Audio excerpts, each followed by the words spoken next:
Čaute, moje meno je Mário a vítam vás na kanáli Varíme a pečieme. Dnes si spravíme paradajkovú polievku podľa mňa a tento recept som videl v nejakej relácii a odtedy ju takto pripravujem. Tak poďme si ukázať, čo budeme potrebovať. Lúpané paradajky, pretlak, mrkvu, celer, petržlen, maslo, sol, cukor, klinčeky, čierne mleté korenie, bazálka, najlepšie je čerstvá, bobkový list a cesnak. Ako prvé si očistíme zeleninu.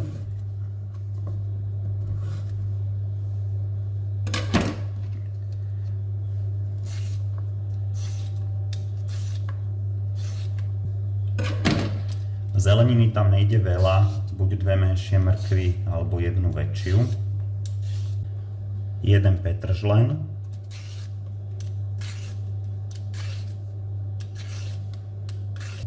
A použijeme takú štvrťku celéru. Zeleninu si nakrájame na malé kocky.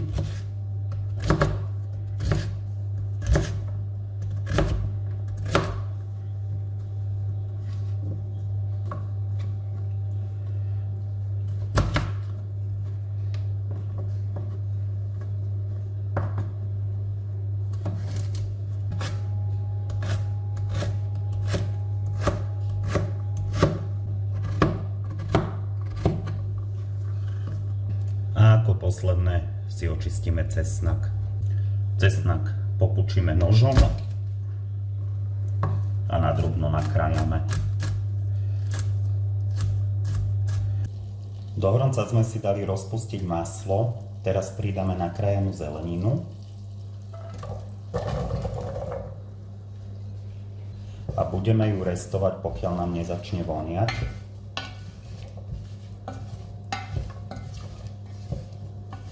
Zelenina, keď nám už pekne rozvoniava, pridáme cesnak.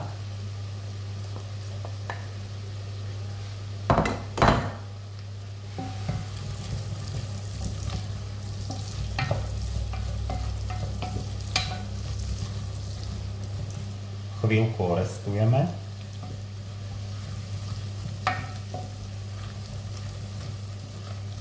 Ďalej pridáme pretlak. Pridáme lúpané paradajky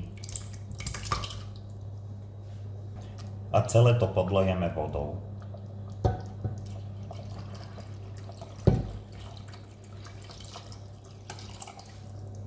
Pridáme sol,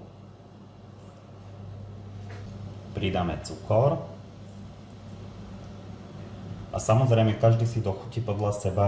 Ja mám radšej sladšiu, ja dám viac cukru, to už je samozrejme na vás, podľa vašich chutí. Ďalej pridáme korenie a nakoniec bazálku, najlepšie je čerstvé, ja som zabudol kúpiť, takže použijem sušenú. A necháme to zovrieť, potom prikryté budeme to variť, pokiaľ zelenina nebude mäkká. Zeleninu, keď už máme mäkkú, tak si polievku prelejeme do mixéru a poriadne rozmixujeme. Polievku máme rozmixovanú, necháme ešte prejsť várom takú minútku, dve a môžeme podávať. Ešte samozrejme ochutnáme, dochutíme každý, kto ako má rád, či viac sladkú, či viac slanú, prípadne bazálku pridáme. Tak polievočku máme navarenú, ja ju podávam s mozzarellou, syr si môžete vybrať, aký máte radi. Ja verím, že vám bude chutiť, nezabudnite dať ešte na video odber, like a koment a vidíme sa pri ďalšom videu. Ahojte.